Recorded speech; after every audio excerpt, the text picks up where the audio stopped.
La foi est faite de fidélité à une personne plus que de l'adhérence à un formulaire dogmatique. La foi n'est pas un credo abstrait, sec et stérile. Croire à Dieu, c'est aussi croire au monde qu'il a créé. C'est croire à la vie. C'est croire à la beauté et au bonheur. Avoir la foi, c'est signer une feuille blanche et permettre à Dieu d'y écrire ce qu'il veut. La foi, c'est quand on parle à Dieu comme à un homme. L'essentiel de la religion, croire que ce que je suis intéresse Dieu. Le véritable athéisme, c'est penser le contraire, c'est se résigner au contraire. Le test de notre foi, ce n'est pas dans les heureux moments de l'existence qu'il se fait, mais dans les épreuves et les soucis. Si nos espérances étaient renfermées dans cette vie seule, nous serions les plus misérables des créatures. La foi est un don de Dieu? Certainement. Mais alors ceux qui ne l'ont pas sont excusables? Non. Pourquoi? Parce que chaque homme doit se faire un climat intérieur dans lequel le don de Dieu puisse être accepté. Le croyant, même infirme, n'est jamais tout à fait tout seul, jamais tout à fait sans recours. L'incroyant connaît la solitude à l'état pur, une solitude inhumaine.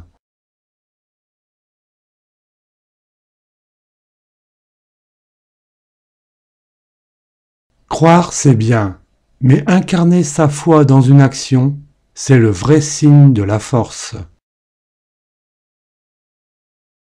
Notre religion n'est ni un code de morale, ni un recueil de vérités philosophiques ou même religieuses, mais une personne, le Christ. Partout où je suis, le Christ est avec moi, dans le travail comme dans la prière, dans la tristesse et le plaisir. Partout où je vais, il m'accompagne.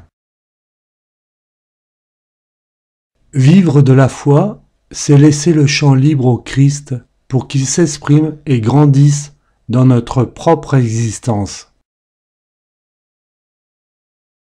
Le croyant à l'incroyant.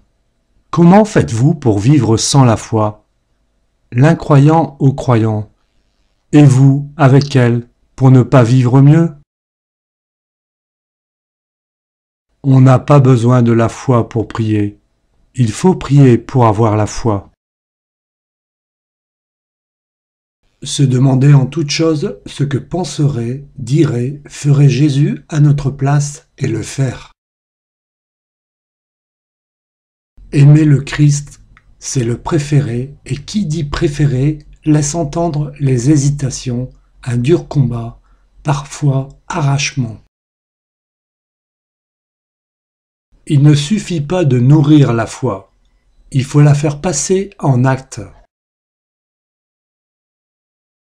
Marie a su transformer en choses divines les plus banales des choses humaines, nettoyage, marché, couture, etc. Elle a mené la vie d'une femme du peuple, d'une femme pauvre. Rien extérieurement ne la distingue de ses voisines. La sainteté, c'est la transfiguration du quotidien. Si donc vous êtes ressuscité avec le Christ, recherchez les choses d'en haut, là où se trouve le Christ. Songez aux choses d'en haut, non à celles de la terre. J'aurais voulu être de ces âmes qui prennent l'Évangile à la lettre, le Seigneur au mot, et qui, sur sa parole autorisée, risquent quelque chose, risquent leur vie.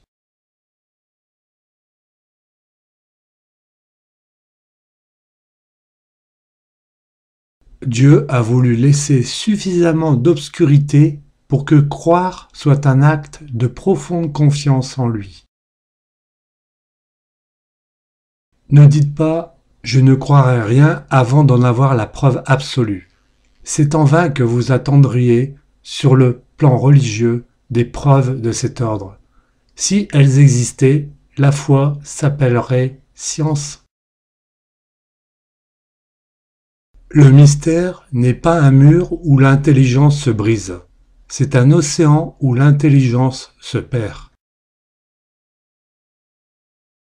C'est l'erreur de certains de ceux qui cherchent la foi, que de croire qu'il faut pour y accéder avoir résolu toutes les objections. Le chrétien n'est pas quelqu'un pour qui toutes les objections ont disparu. La foi ne supprime pas la recherche. Que de foi il faut pour accepter de ne pas comprendre les desseins de Dieu.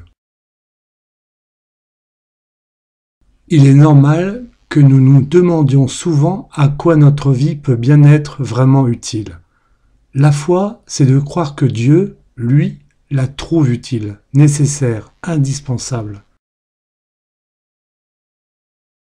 Pour croire, il faut prier et s'instruire. Avez-vous la hantise de connaître le Christ assez pour l'aimer? Avez-vous faim de lui, de ses paroles, de son message? En vérité, je vous le dis, si vous avez de la foi gros comme un grain de sénévé, vous direz à cette montagne, passe d'ici là-bas, et elle passera, et rien ne vous sera impossible.